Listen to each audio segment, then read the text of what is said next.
கிறிஸ்துவின் ஜெயம். உம்முடைய நாமத்தை என் சகோதரருக்கு அறிவித்து சபை நடுவில் உம்மை துதிப்பேன்.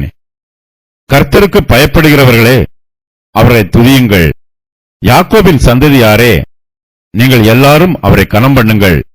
இஸ்ரவேலின் வம்சத்தாரே, நீங்கள் எல்லாரும் அவர் பேரில் பயபக்தியாயிருங்கள். உபத்திரப்பட்டவனுடைய உபத்திரவத்தை அவர் அற்பமாய் எண்ணாமலும் அருவருக்காமலும் தம்முடைய முகத்தை அவனுக்கு மறைக்காமலும் இருந்து தம்மை நோக்கி அவன் கூப்பிடுகையில் அவனை கேட்டருளினார். மகா சபையிலே நான் உம்மை துதிப்பேன். அவருக்கு பயப்படுகிறவர்களுக்கு முன்பாக என் பொருத்தனைகளை செலுத்துவேன். சாந்த குணம் உள்ளவர்கள் புசித்து திருப்தி அடைவார்கள். கர்த்தரை தேடுகிறவர்கள் அவரை துதிப்பார்கள். உங்கள் இருதயம் என்றென்றைக்கும் வாழும். பூமியின் எல்லைகளெல்லாம் நினைவு கூர்ந்து கர்த்தரிடத்தில் திரும்பும். ஜாதிகளுடைய சந்ததிகளெல்லாம் உமது சமூகத்தில் தொழுது கொள்ளும். ராஜ்யம் கர்த்தருடையது, அவர் ஜாதிகளை ஆளுகிறவர். பூமியின் செல்வவான்கள் யாவரும் புசித்து பணிந்து கொள்வார்கள். புழுதியில் இறங்குகிறவர்கள் யாவரும் அவருக்கு முன்பாக வணங்குவார்கள். ஒருவனும் தன் ஆத்துமா அழியாதபடி அதை காக்கக்கூடாதே. ஒரு சந்ததி அவரை சேவிக்கும். தலைமுறை தலைமுறையாக அது ஆண்டவருடைய சந்ததி எனப்படும். அவர்கள் வந்து அவரே இவைகளைச் செய்தார் என்று பிறக்கப் போகிற ஜனங்களுக்கு அவருடைய நீதியை அறிவிப்பார்கள். சபை நடுவில் உம்மை துதிப்பேன். உம்முடைய நாமத்தை என் சகோதரருக்கு அறிவித்து சபை நடுவில் உம்மை துதிப்பேன். இந்த சங்கீதத்தின் ஆரம்பத்தில் தாவீது, என் தேவனே, என் தேவனே, ஏன் என்னை கைவிட்டீர் என்று முறையிடுகிறார். இந்த சங்கீதத்தின் முடிவிலோ தாவீது கர்த்தரை துதித்து பாடுகிறார். உம்முடைய நாமத்தை என் சகோதரருக்கு அறிவித்து சபை நடுவில் உம்மை துதிப்பேன் என்று சொல்லுகிறார். தாவீதின் இந்த வார்த்தைகள் இயேசு கிறிஸ்துவின் வார்த்தைகளாக தீர்க்க தரிசனமாய் சொல்லப்பட்டிருக்கிறது. இயேசு கிறிஸ்துவும் பாடுகளை அனுபவித்தார், சிலுவையிலே வெற்றி சிறந்தார். எபிரேயருக்கு நிருபம் எழுதின ஆசிரியர் இந்த சத்தியத்தை இவ்வாறு சொல்லுகிறார். எப்படி எனில், பரிசுத்தம் செய்கிறவரும் பரிசுத்தம் செய்யப்படுகிறவர்களும் ஆகிய யாவரும் ஒருவராலே உண்டாயிருக்கிறார்கள். இதன் நிமித்தம் அவர்களை சகோதரர் என்று சொல்ல அவர் வெட்கப்படாமல், உம்முடைய நாமத்தை என் சகோதரருக்கு அறிவித்து சபை நடுவில் உம்மை துதித்து பாடுவேன் என்றும், நான் அவரிடத்தில் நம்பிக்கையாய் இருப்பேன் என்றும், இதோ நானும் தேவன் எனக்கு கொடுத்த பிள்ளைகளும் என்று சொல்லி இருக்கிறார். எபிரேயர் 2:11-13 வரை. இயேசு கிறிஸ்து பாடுகளை அனுபவித்தார், ஆனாலும் அவர் சிலுவையிலே வெற்றி சிறந்தார். தம்முடைய பாடுகளின் நிமித்தமாய் இயேசு கிறிஸ்து ஒருபோதும் வருத்தப்படவில்லை. அவர் பிதாவின் சித்தத்திற்கு தம்மை பூரணமாய் ஒப்புக் கொடுத்தார். இயேசு கிறிஸ்து சிலுவையிலே மரண பரியந்தம் தம்மை கீழ்ப்படுத்தினார். இதனால் பிதாவானவர் கிறிஸ்துவை உயர்த்தினார். இயேசு கிறிஸ்து பாடுகளை அனுபவித்து வெற்றி பெற்றதினால் அவருடைய இருதயம் சந்தோஷத்தினால் பூரித்திருக்கிறது. கிறிஸ்துவானவருடைய சந்தோஷத்திற்கு சில காரணங்கள் உண்டு. அவையாவன, இயேசு கிறிஸ்துவுக்கு இந்த பூமியிலே ஒரு சபை உண்டாயிருக்கிறது. கர்த்தருடைய சபையில் அவருக்கு பயப்படுகிறவர்கள் அவரை துதிக்கிறார்கள் ஆகிறார்கள். சாந்த குணமுள்ள ஆத்துமாக்கள் எல்லாம் கர்த்தருக்குள் திருப்தி அடைந்திருக்கும். அவை கர்த்தருக்குள் சந்தோஷமாய் இருக்கும். இயேசு கிறிஸ்துவின் சபை மனுஷர் மத்தியிலே ஸ்தாபிக்கப்படும். இதன் எல்லைகள் பூமியின் எல்லா பக்கங்களிலும் பரவி விரிந்திருக்கும். இயேசு கிறிஸ்துவின் சபை தலைமுறை தலைமுறையாக நிலைத்திருக்கும். இயேசு கிறிஸ்து சிலுவையிலே பாடுகளை அனுபவித்ததினால் அவருக்கு இந்த பூமியிலே ஒரு சபை உண்டாயிருக்கும். கிறிஸ்துவானவர் தம்முடைய சந்ததியை கண்டு நீடித்த நாளாய் இருப்பார் என்று ஏசாயா தீர்க்க தரிசனமாய் சொல்லுகிறார்.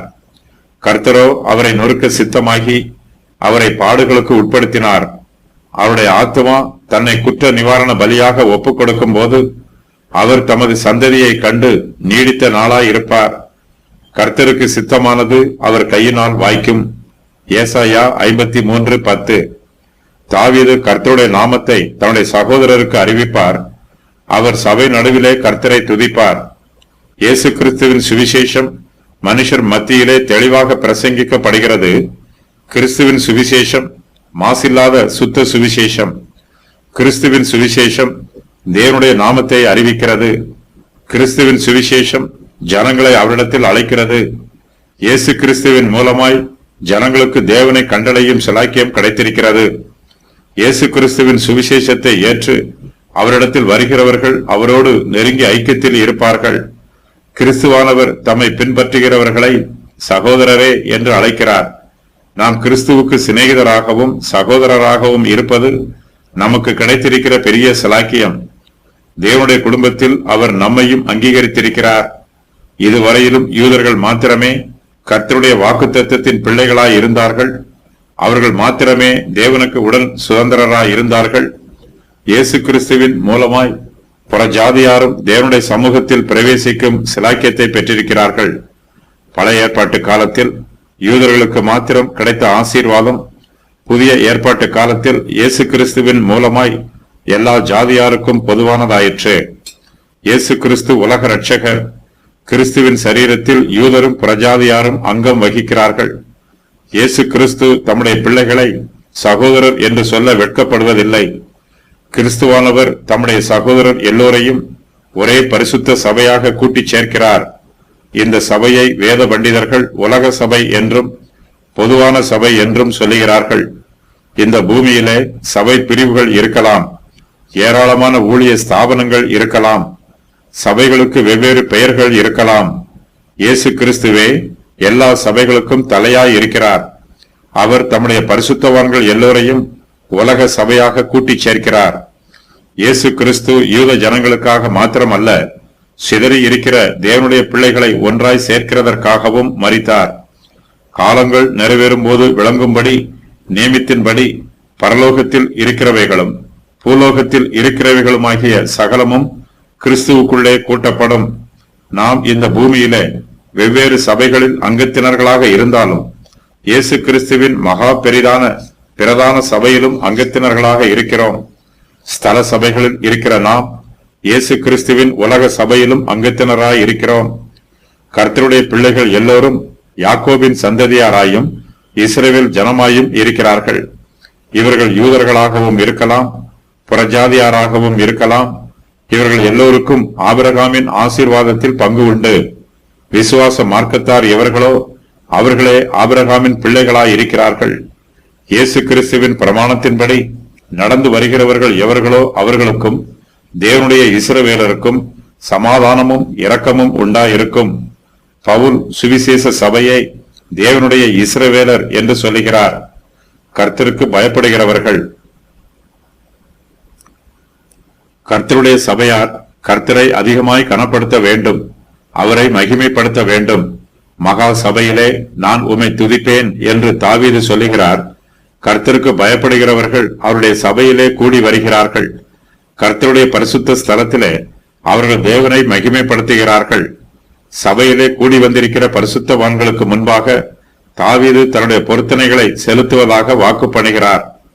கர்த்தருக்கு பயப்படுகிறவர்கள் சபையிலே அவரை துதிக்க வேண்டும். விசுவாசிகள் எல்லோரும் யாக்கோபின் சந்ததியாராயும் இஸ்ரவேல் வம்சத்தாராயும் இருக்கிறார்கள். இவர்கள் எல்லோரும் கர்த்தரை கனம் பண்ண வேண்டும். கர்த்தர் பேரில் பயபக்தியாய் இருக்க வேண்டும். கர்த்தரை துதியுங்கள், அவர் நல்லவர், அவர் கிருபை என்றும் உள்ளது. அவர் கிருபை என்றும் உள்ளதென்று இஸ்ரவேல் சொல்வதாக. அவர் கிருபை என்றும் உள்ளதென்று ஆரோனின் குடும்பத்தார் சொல்வார்களாக. அவர் கிருபை என்றும் உள்ளது என்று கர்த்தருக்கு பயப்படுகிறவர்கள் சொல்வார்களாக. இஸ்ரவேல் குடும்பத்தாரே கர்த்தரை ஸ்தோத்திரியுங்கள். ஆரோன் குடும்பத்தாரே கர்த்தரை ஸ்தோத்திரியுங்கள். லேவி குடும்பத்தாரே கர்த்தரை ஸ்தோத்திரியுங்கள். கர்த்தருக்கு பயந்தவர்களே கர்த்தரை ஸ்தோத்திரியுங்கள். எருசலேமில் வாசம் பண்ணுகிற கர்த்தருக்கு சீயோனில் இருந்து ஸ்தோத்திரம் உண்டாவதாக. அல்லேலூயா. கர்த்தர் உபத்திரவப்பட்டவனுடைய உபத்திரவத்தை அற்பமாய் எண்ண மாட்டார். அவனை அருவருக்கவும் மாட்டார். தம்முடைய முகத்தை அவனுக்கு மறைக்கவும் மாட்டார். தம்மை நோக்கி அவன் கூப்பிடுகையில் அவனுடைய வேண்டுதலை கேட்டருளி அவனுக்கு கிருபையாய் உத்தரவு கொடுப்பார். கிறிஸ்துவானவரே நம்முடைய ஆத்தும மீட்பராய் இருக்கிறார். மீட்பரிலும் அவருடைய ஊழியத்திலும் தேவனுடைய நாமம் மகிமைப்படுகிறது. நாம் கர்த்தருடைய மீட்பின் கிரியையை நினைவு கூர்ந்து அவரை நன்றியோடு துதிக்க வேண்டும். மகா சபையிலே நாம் கர்த்தரை துதிக்க வேண்டும். சாந்தகுணம் உள்ளவர்கள் புசித்து திருப்தி அடைவார்கள். கர்த்தரை தேடுகிறவர்கள் அவரை துதிப்பார்கள். உங்கள் இருதயம் என்றென்றைக்கும் வாழும். சாந்தகுணம் உள்ளவர்கள் பாக்கியவான்கள், அவர்கள் புசித்து திருப்தி அடைவார்கள். அவருடைய ஆத்துமாக்கள் தாழ்மையும் கிருபையும் நிரம்பியதாயிருக்கும். அவர்கள் கர்த்தருக்குள் திருப்தி அடைவார்கள், சந்தோஷமாயிருப்பார்கள். கர்த்தருடைய சமூகத்தில் அதிகமாய் ஜெபிக்கிறவர்கள் அவரை அதிகமாய் துதிக்கவும் செய்வார்கள். கர்த்தரை தேடுகிறவர்கள் அவரை துதிப்பார்கள். இயேசு கிறிஸ்துவின் மூலமாய் நாம் கர்த்தரை தேடும் போது நிச்சயமாகவே அவரை கண்டடைவோம். இந்த நம்பிக்கையோடு கர்த்தரை தேடுகிறவர்கள் எல்லோரும் அவரை துதிக்க வேண்டும். கர்த்தரிடத்தில் அர்ப்பணிக்கப்பட்டுள்ள ஆத்துமாக்கள் அவரில் சந்தோஷமாய் இருக்கும். கர்த்தர் நமக்கு கொடுக்கிற சந்தோஷம் நித்திய சந்தோஷமாய் இருக்கும். நம்முடைய ஆத்துமா கர்த்தருடைய சமூகத்தில் எப்போதும் களி கூறும். கர்த்தரை துதிக்கிறவர்களின் இருதயம் என்றென்றைக்கும் வாழும். பூமியின் எல்லைகள் எல்லாம் நினைவு கூர்ந்து கர்த்தரிடத்தில் திரும்பும். ஜாதிகளுடைய சந்ததிகள் எல்லாம் உம்முடைய சமூகத்தில் தொழுது கொள்ளும். இயேசு கிறிஸ்துவின் சபை இந்த பூமியிலே ஸ்தாபிக்கப்பட்டிருக்கிறது. மனுஷர் மத்தியிலே தேவனுடைய ராஜ்யம் ஸ்தாபிக்கப்பட்டிருக்கிறது. தேவனுடைய ராஜ்யத்தின் எல்லைகள் இந்த பூமியின் எல்லா திசைகளிலும் பரவி விரிந்திருக்கும். தேவனுடைய ராஜ்யத்தின் எல்லைகளாக பூமியின் எல்லைகளாக நியமிக்கப்பட்டிருக்கிறது. நீண்ட காலமாக யூதர்கள் மாத்திரமே தேவனுடைய ஜனமாய் இருந்தார்கள். அவர்கள் மாத்திரமே கர்த்தரை தேடி அவரை துதித்தார்கள். இப்போதோ தேவனுடைய ஜனங்கள் உலகமெங்கும் பரவி இருக்கிறார்கள். கர்த்தருடைய சபை எல்லா தேசங்களிலும் எல்லா ஜாதியார் மத்தியிலும் எல்லா பாஷைக்காரர் மத்தியிலும் ஸ்தாபிக்கப்பட்டிருக்கிறது. இவர்கள் எல்லோருமே கர்த்தருடைய ஜனங்கள். இவர்கள் கர்த்தரை தேடுகிறார்கள், கர்த்தரை துதிக்கிறார்கள். இதுவரையிலும் யூதர்கள் மாத்திரமே தேவனுடைய ஜனமாக இருந்த நிலைமையில் மாற்றம் உண்டாயிற்று. இப்போது புறஜாதியாரும் தேவனுடைய ஜனமாக அவருடைய சபையிலே சேர்த்துக் கொள்ளப்படுகிறார்கள். யூதரையும் புறஜாதியாரையும் இரண்டாக பிரித்த நடுச்சுவர் தகர்க்கப்பட்டு விட்டது. தேவனுடைய பரிசுத்த சமூகத்தில் இப்போது யூதரை போலவே புறஜாதியாரும் பிரவேசிக்கலாம். உலகம் எங்கும் உள்ள எல்லா ஜாதியாரும் கர்த்தரிடத்தில் திரும்புவார்கள் என்றும் அவர்கள் கர்த்தரை துதிப்பார்கள் என்றும் தாவீது தீர்க்க தரிசனமாக சொல்லுகிறார். பூமியின் எல்லைகள் எல்லாம் நினைவு கூர்ந்து கர்த்தரிடத்தில் திரும்பும். ஜாதிகளுடைய சந்ததிகள் எல்லாம் உமது சமூகத்தில் தொழுது கொள்ளும். நம்முடைய ரட்சிப்பின் அனுபவத்தில் நாம் முதலாவதாக கர்த்தரிடத்தில் திரும்ப வேண்டும். இதுவே மெய்யான மனமாற்றத்திற்கு ஆரம்பம். நாம் ரட்சிக்கப்படுவதற்கு முதலாவதாக நாம் நம்முடைய இருதயத்தை ஆராய்ந்து பார்க்க வேண்டும். அதன் பின்பு கர்த்தரிடத்தில் திரும்ப வேண்டும். கெட்ட குமாரன் முதலாவது தன்னுடைய நிலைமையை ஆராய்ந்து பார்த்தான். அவனுக்கு புத்தி தெளிந்தது.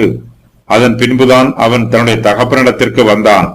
நாம் ரட்சிக்கப்பட வேண்டும் என்றால் முதலாவதாக நம்முடைய இருதயத்தை ஆராய்ந்து பார்க்க வேண்டும். நம்முடைய புத்தி தெளிந்து நாம் கர்த்தரிடத்தில் திரும்ப வேண்டும். தம்மிடத்தில் வருகிறவர்களை கர்த்தர் புறம்பே தள்ளிவிட மாட்டார். நாம் கர்த்தரிடத்தில் மனம் திரும்பி வரும்போது அவர் நம்மை தம்முடைய சமூகத்தில் ஏற்றுக்கொள்வார். நம்மோடு ஐக்கியமாய் இருப்பார். கர்த்தருடைய சபையிலே நம்மை சேர்த்துக் கொள்வார். சபையிலே மற்ற பரிசுத்தவான்களோடு சேர்ந்து நாமும் கர்த்தரை துதிக்கலாம். சூரியன் உதிக்கிற திசை தொடங்கி அது அஸ்தமிக்கிற திசை வரைக்கும் என் நாமம் ஜாதிகளுக்குள்ளே மகத்துவமாய் இருக்கும். எல்லா இடங்களிலும் என் நாமத்துக்கு தூபமும் சுத்தமான காணிக்கையும் செலுத்தப்படும். என் நாமம் ஜாதிகளுக்குள்ளே மகத்துவமாய் இருக்கும் என்று சேனைகளின் கர்த்தர் சொல்லுகிறார். நான் படைக்கப் போகிற புதிய வானமும் புதிய பூமியும் எனக்கு முன்பாக நிற்பது போல உங்கள் சந்ததியும் உங்கள் நாமம் நிற்கும் என்று கர்த்தர் சொல்லுகிறார். அப்பொழுது மாதந்தோறும் ஓய்வு நாள் தோறும் மாம்சமான யாவரும் எனக்கு முன்பாக தொழுது கொள்வார்கள் என்று கர்த்தர் சொல்லுகிறார். ஏசாயா 66, 22, 23. ராஜ்யம் கர்த்தருடையது, ராஜ்யம் கர்த்தருடையது, அவர் ஜாதிகளை ஆளுகிறவர். தேவனுடைய ராஜ்யம் கர்த்தருடையது, கர்த்தரே ஜாதிகளை ஆளுகிறவர். தேவனுடைய பராமரிப்பும் ஆளுகையும் ஜாதிகளை நீதியாய் ஆளுகை செய்யும். கர்த்தருடைய ராஜ்யம் கிருபையின் ராஜ்யமாகும். கர்த்தராகிய இயேசு கிறிஸ்துவே தேவனுக்கும் மனுஷருக்கும் நடுவே மத்தியஸ்தராய் இருக்கிறார். பிதாவாகிய தேவன் தம்முடைய குமாரனாகிய இயேசு கிறிஸ்துவுக்கு ஜாதிகளை ஆளுகை செய்கிற அதிகாரத்தை கொடுத்திருக்கிறார். கிறிஸ்துவானவரே சபைக்கு தலையாக இருக்கிறார். சபையிலே ஐஸ்வர்யவான்களும் தரித்திரரும் இருப்பார்கள், எஜமான்களும் அடிமைகளும் இருப்பார்கள். சமுதாயத்திலே உயர்ந்த அந்தஸ்து உள்ளவர்களும் இருப்பார்கள், தாழ்ந்த அந்தஸ்து உள்ளவர்களும் இருப்பார்கள். இவர்கள் எல்லோருமே கர்த்தருடைய சபையிலே இயேசு கிறிஸ்துவில் ஐக்கியமாக இருக்கிறார்கள். சபையில் உள்ள எல்லா பரிசுத்தவான்களுக்கும் கர்த்தரே தலைவராக இருக்கிறார். பூமியின் செல்வவான்கள் பூமியின் செல்வவான்கள் யாவரும் புசித்து பணிந்து கொள்வார்கள். புழுதியில் இறங்குகிறவர்கள் யாவரும் அவருக்கு முன்பாக வணங்குவார்கள். ஒருவனும் தன் ஆத்துமா அழியாதபடி அதை காக்கக்கூடாதே. தரித்திரருக்கும் சுவிசேஷம் அறிவிக்கப்படுகிறது. பூமியின் செல்வவான்கள் யாவரும் புசித்து பணிந்து கொள்வார்கள். புழுதியில் இறங்குகிறவர்கள் யாவரும் கர்த்தருக்கு முன்பாக வணங்குவார்கள். அவர் சிறியவனை புழுதியில் இருந்து தூக்கி விடுகிறார், எளியவனை குப்பையில் இருந்து உயர்த்துகிறார். புழுதியில் இறங்குகிறவர்கள் மரிக்கும் தருவாயில் இருக்கிறார்கள். அவர்களுடைய சரீரமும் ஆத்துமாவும் பிரியும் காலம் மிகவும் சமீபமாயிற்று. அவர்களால் தங்கள் ஆத்துமாவை அழியாதபடி காத்துக்கொள்ள முடியவில்லை. தாவீது இதை பற்றி சொல்லும் போது, ஒருவனும் தன் ஆத்துமா அழியாதபடி அதை காக்கக்கூடாதே என்று சொல்லுகிறார். நம்முடைய சரீரத்தில் இருந்து ஆவி பிரிந்து போவதே நம்முடைய சரீர மரணம். அதன் பின்பு நம்முடைய சரீரத்தை புழுதியில் இறக்குவார்கள். நாம் புழுதியில் இறங்குவதற்கு முன்பாக, நம்முடைய சரீரம் மரித்து போவதற்கு முன்பாக நாம் கர்த்தரை துதிக்க வேண்டும், அவருக்கு முன்பாக வணங்க வேண்டும். சகல ராஜாக்களும் அவரை பணிந்து கொள்வார்கள், சகல ஜாதிகளும் அவரை சேவிப்பார்கள். கூப்பிடுகிற எளியவனையும் உதவியற்ற சிறுமையானவனையும் அவர் விடுவிப்பார். பலவீனனுக்கும் எளியவனுக்கும் அவர் இறங்கி எளியவர்களின் ஆத்துமாக்களை ரட்சிப்பார். கர்த்தரை ராஜாக்களும் பணிந்து கொள்வார்கள், எளியவர்களும் பணிந்து கொள்வார்கள்.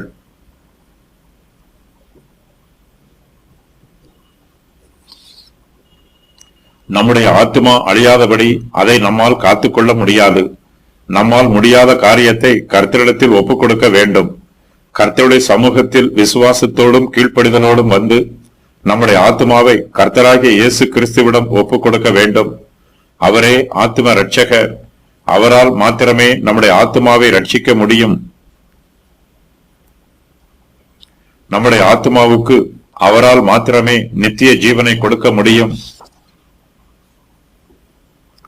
ஒரு சந்ததி அவரை சேவிக்கும், ஒரு சந்ததி அவரை சேவிக்கும். தலைமுறை தலைமுறையாக அது ஆண்டவருடைய சந்ததி என்னப்படும்.